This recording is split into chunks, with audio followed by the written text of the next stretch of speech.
PSO का माली बहरान शदीद, company refineries की अरबों रुपए की मकरूज। पीएसओ का सर्कुलर डेट 740 अरब रुपए तक पहुंच गया।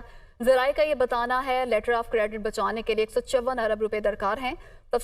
कहां से शुरू करें नाजरीन। डॉलर बेकाबू, स्टॉक एक्सचेंज का गीत गाने वाले लोग, बांसुरी बजाने वाले लोग अब कहां गए? जो कहते थे स्टॉक एक्सचेंज इतने पॉइंट बढ़ गया, इतने पॉइंट बढ़ गया, माजी के सारे रिकॉर्ड तोड़ देगा, ऊपर जा रहा है, ऊपर जा रहा है, ऊपर ही तो नहीं चला गया कहीं? नहीं। पाकिस्तान स्टॉक एक्सचेंज में मंदी की लहर देखी जा रही है। सरमायाकारों की अदम दिलचस्पी के बायस 100 इंडेक्स में 1400 पॉइंट्स कमी हो गई। भाई कंगलो, ये तो उल्टा ही हो गया। वो कहते हैं ना, ये 2 दिन में क्या माजरा हो गया कि जंगल का जंगल हरा हो गया, नहीं खड़ा हो गया भाई।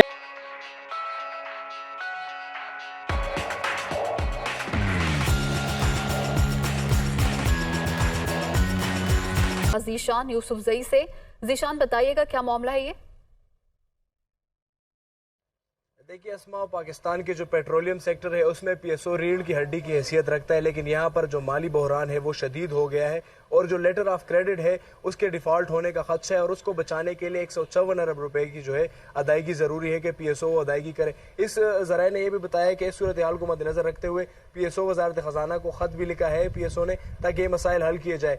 जो रिफाइनरीज है पीएसओ ने उनके जो है अरबों रुपए अदा करने हैं, लेकिन दूसरी तरफ पीएसओ के जो कौमी इदारे हैं जैसे पीआईए या दीगर इदारे वो उनके मकरूज है, तो 740 अरब रुपए उन्होंने अदा करने हैं, लेकिन जो रिफाइनरीज है उनके भी अरबों रुपए पीएसओ की जाने बढ़ते। अगर तफसीलात में आपके साथ शामिल करूं तो पीएसओ ने अटक रिफाइनरी के 4 अरब रुपए अदा करने हैं, जबकि पाक अरब रिफाइनरी लिमिटेड के 18 अरब रुपए जो है वो पीएसओ उसका मकरूज है जो कि अदा करने। इसके साथ साथ अगर नेशनल रिफाइनरी की बात की जाए तो नेशनल रिफाइनरी के 3 अरब 98 करोड़ रुपए पीएसओ ने अदा करने हैं। इसके साथ साथ अगर बात की जाए तो कुवैत पेट्रोलियम के 154 अरब रुपए अदा करने हैं।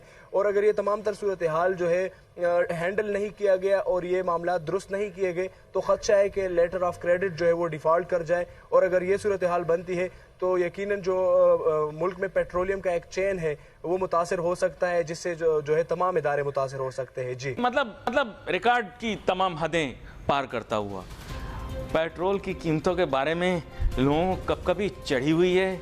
यकीन करें बहुत सारे लोग तो आज नींद की गोली खाकर सो गए, कह रहे हैं कल हमें जल्दी जाग ना आए, कहीं सुबह सुबह हमें कोई बुरी खबर ना मिल जाए।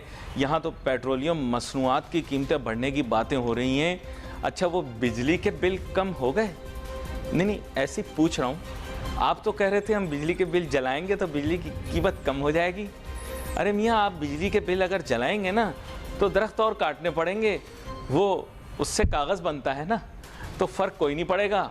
और मैं अपनी कौम से वाकिफ़ हूँ, चंद दिन के लिए चुप कराना हो तो कहें कि नोटिस ले लिया, इस बारे में संजीदा फैसले होने वाले हैं, लेकिन 2 दिन गुजर गए, हो गया बिल कम, जला लिए, कर लिया एहतिजाज। जितना मर्जी एहतिजाज कर लें, एहतिजाज करने से बिल कम नहीं होगा, बिल सर जोड़कर बैठने से कम होगा। सोचना पड़ेगा गलतियां कहाँ कहाँ हो गई, कोई बात नहीं, मौजूदा भी माजी की भी। अच्छा, अब लोगों के जहन में ये आ गया कि ये आए तो यूं हो गया, वो थे तो यूं था, उनसे पहले वाले जो थे वो ऐसे थे। साहब मैं एक वाजे कर दूं आपको बात, पाकिस्तान में जिसको जितना भी मौका मिला उसने भला अब कितना किया क्या नहीं किया ये आप बेहतर जानते हैं। ताहम हालात के अंदर हिस्सेदारी सब लोगों की है। जो मामलात इस नहज तक पहुँचे हैं तो वो आज नहीं पहुँचे। गवर्नमेंट्स की या ब्यूरोक्रेट्स की या जिसकी जो भी आता गया, ये उनकी सबका उसमें ज़हरी बात एक हिस्सा है, बहुत बड़ा हिस्सा है। आई एग्री विद दैट, लेकिन उसमें देखना ये पड़ेगा कि कम बुरा कौन था।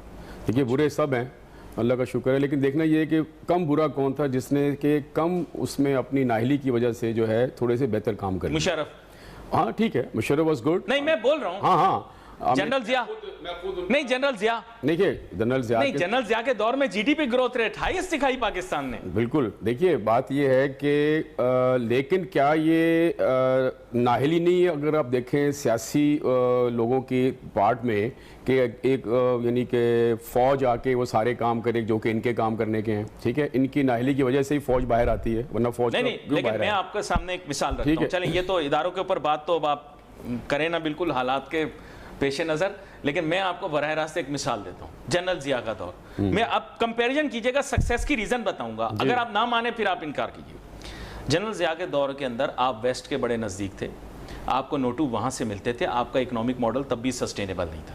इंडिया से कहीं ज़्यादा आपकी जीडीपी रेट थी, जीडीपी ग्रोथ रेट, आपका पर कैपिटा जीडीपी इंडिया से बहुत ज़्यादा बेहतर था क्योंकि आप उनकी गुड बुक्स में थे। सेकेंडली ये था कि आपका दिफाई जो सपोर्ट प्रोग्राम है वो बहुत ज़्यादा एक्सटेंसिव था और उसके अंदर हमें काफ़ी सपोर्ट वहाँ से मिल जाती थी। 1 2 फॉरेन इन्वेस्टमेंट आपके पास बेशुमार आई। आप कहते हैं वो डिक्टेटर है, लेकिन की रीज़न ये था कि आपकी फॉरेन पॉलिसी जो थी वो ऐसी थी कि जिसकी वजह से वेस्ट आपको पैसे दे रही थी। कभी हमने IMF का नाम आपने भी नहीं सुना होगा ड्यूरिंग जियाज टाइम। आगे आ जाएं, कम सेकंड चैप्टर मुशर्रफ साहब, मैंने सुना है आप उनके बड़े नज़दीकी भी रहे एक दौर के अंदर। अब आप मुझे ये बताएं, मुशर्रफ के साहब के दौर की भी यूनिक चीज़ ये थी, लंबाई में नहीं जाता, कि वो वेस्ट के साथ उनके ताल्लुकात अच्छे थे, दे दबादम नोटू मिलता था आपको, और उसका रीज़न ये था कि you were in their good books. IMF कभी आपको टेंशन नहीं होती थी, आपकी हर फाइल पे साइन हो जाता था। वर्ल्ड बैंक ने आपकी तारीफ़ की, और अभी तो खैर चौधरी परवेज़ इलाही साहब थोड़ी मुश्किल में हैं, लेकिन चौधरी परवेज़ इलाही साहब की तारीफ़ जो है वो तब के वर्ल्ड बैंक के सरबराह ने भी की कि पढ़ा लिखा पंजाब जो है वो बहुत अच्छा मंसूबा, कामयाब मंसूबा। पता नहीं आपको याद है नहीं है, जी, लेकिन मैं आपको बता रहा हूँ, वो इस वजह से खालिसतन नहीं की थी कि आपका पढ़ा लिखा पंजाब अच्छा मंसूबा था, वो इसलिए की थी क्योंकि एक्सटेंसिवली उन्होंने आपको सपोर्ट किया था हर डेवलपमेंट प्रोजेक्ट के अंदर। अब आपका प्रॉब्लम ये है कि आपकी फॉरेन पॉलिसी पिछले 3.5 साल में 4 साल में बहुत ज़्यादा मिसमैनेज कर दी। आपने आडा लगा दिया, दरिया में रहकर वो गलत मिसाल हो जाएगी। जी देखिए अली भाई, बात यह कि फ़ॉरेन पॉलिसी हमारी कभी भी नहीं रही। हमारी फ़ॉरेन पॉलिसी सिर्फ एक कंट्री तक महदूद रही। अगर उसके ताल्लुकात अच्छे हैं तो हमारी फ़ॉरेन पॉलिसी बहुत अच्छी है। हमने फ़ॉरेन पॉलिसी ये होती है किसी मुल्क की भी कि तमाम जो ताकतें होती हैं, चाहे वो इकनॉमिक पावर्स हों या पॉलिटिकल पावर्स हों, आपके सबके साथ अच्छे ताल्लुकात होते हैं, आप सबसे कोई ना कोई अपने मुल्क के लिए फ़ायदा ले रहे होते हैं। वो अल्लाह का शुक्र हमने कभी नहीं किया। हमारी जो फ़ॉरेन पॉलिसी है 2021 को, ये तो अजीब ही सूरत हाल निकली। वो निगरान हुकूमत जो तुम्हें रिलीफ देना चाह रही थी, जिसने कल इंशाअल्लाह ताला पेट्रोल के नर्ख बढ़ा देने, बल्कि आज रात में इंशाअल्लाह ये कांड तो हो जाना है, वो हुकूमत उसने किसी तौर से IMF से रुजू किया था कि भाई लोगों को हमें जरा थोड़ा सा रिलीफ के नाम पे चूरन चटनी देनी है, तो हमें थोड़ा सा इजाजत दीजिए माई बाप लोग। IMF ने कहा तहरीरी प्लान दो। फिर तहरीरी प्लान वगैरह की नौबत तो खैर क्या ही आएगी। IMF ने कह दिया कि भाईजान कद्दू। IMF ने कहा कि जो कहा गया वो करो, उसके बाद ज्यादा होशियारी नहीं करो।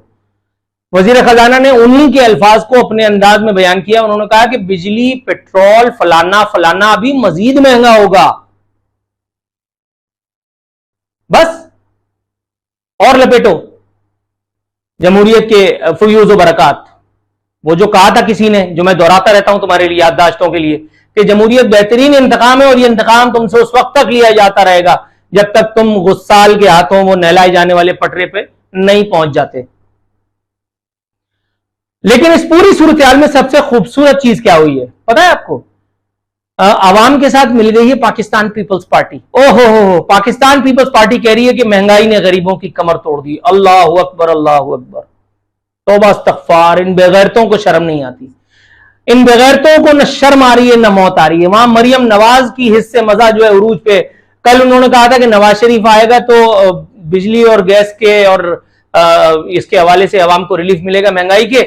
आज भी उन्होंने कुछ इसी किस्म की फप्ती कसी है। उन्होंने कहा है कि इंशाल्लाह आने वाला दौर जो है वो बहुत टनाटन वाला होगा। है ये मेरे ख्याल है अपने अब्बा जानी की बात कर रही है या अपने बैंक अकाउंट्स के हवाले से, ये मेरे ख्याल है ये इंदिया दे रही होंगी हम।